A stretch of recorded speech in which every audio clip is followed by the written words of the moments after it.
I am California of the past. I I am am California California of the of the past. past. I I I am am am California California of of California the the of the past. past. past.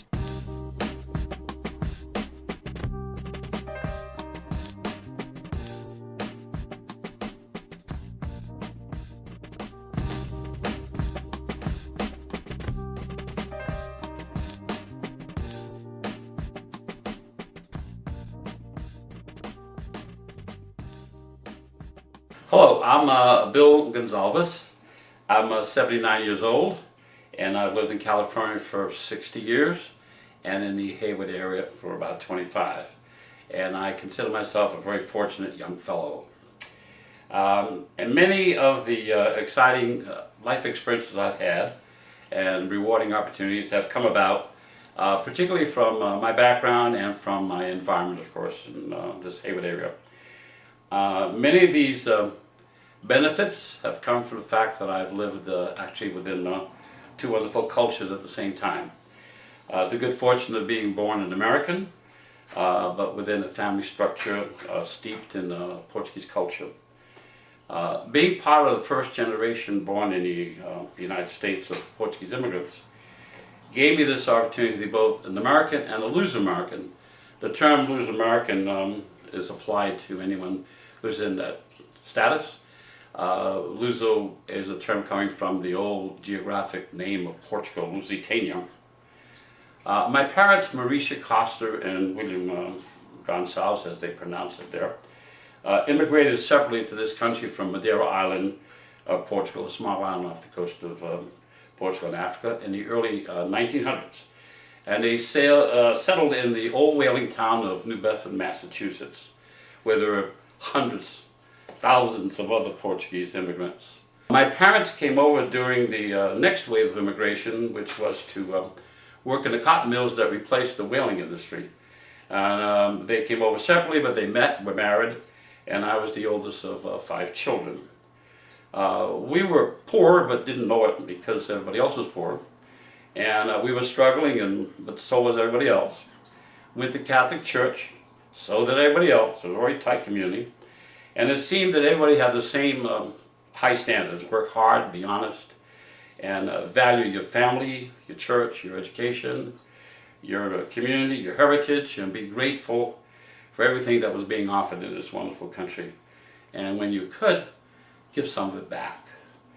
So education in particular was very important to my parents. One of my father's main goals was to get all of his children educated. And since he knew as a middle hand that he couldn't afford to pay for the expensive Eastern colleges, and he heard about the California junior college system, he moved everybody out here and took a job as a custodian at UC Berkeley. And I had a unique experience of going to class and having my father sweeping the room out ahead of me. It was just a stunning thought when I began to really value education. So we established residency for those many reasons. Through my parents' efforts in particular, I was able to pursue my education in the local junior colleges, including Chabot.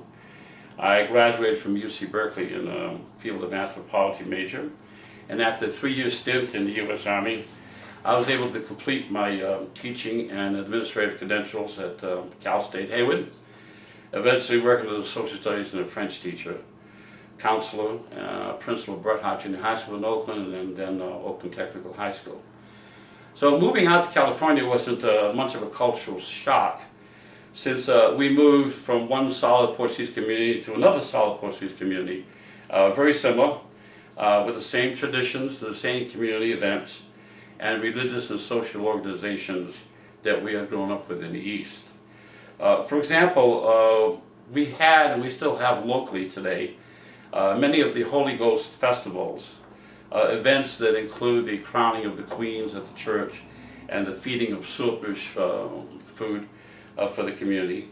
And I used to kid my wife. She was a queen during her youth, and I kid her about having to wait for this prince to come from the East Coast. I found also that they have the same traditional societies, the benevolent type of societies, out here they did there. And these were societies that were established early when the Portuguese settlers came to any area. And these families were large, and many times the husband would die and the widow would be left to raise many, many youngsters. So the men would get together in the community and come up with a program of donations of food and money to keep the family going.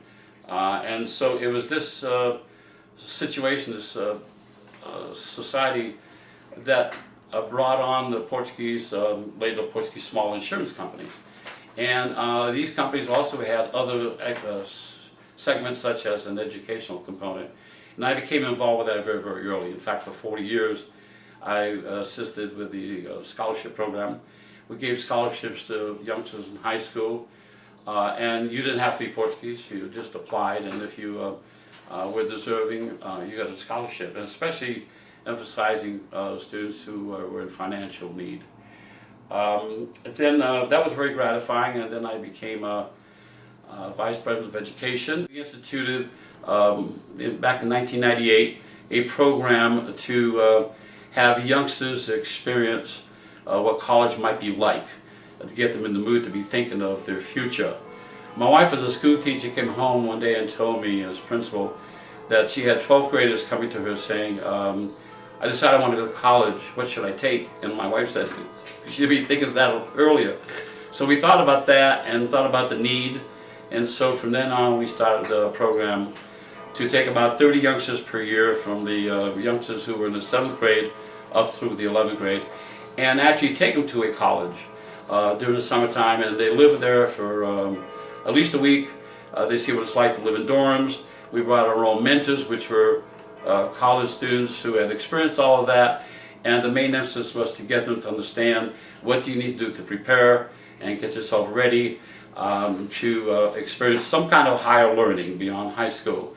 And that was expanded to the small Bay Area group to now statewide, and we have youngsters who come from the farm areas in the valley of Fresno all the way up to Eureka and down to Artesia.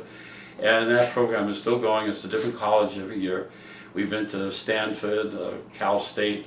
We want them to experience all types of educational opportunities. And this is our logo. This was the one done at Sonoma State a year or so ago. And what we find is that these youngsters go to college and come back and become mentors in the program. So it's really been most gratifying. The program includes youngsters from every background. You don't have to be Portuguese to participate. And once in the college environment, we have them experience what that particular college has to offer, different departments, and they also get to talk to professors and students who are actually in the program, so you get to see what it's like. And we find that what they really come out with is a great appreciation for the importance of planning, and also to realize how many different types of livelihoods that you can get into. So you see, I've had the best of two worlds. I've had some incredible experiences with some incredible people, and as they all would say, God bless America.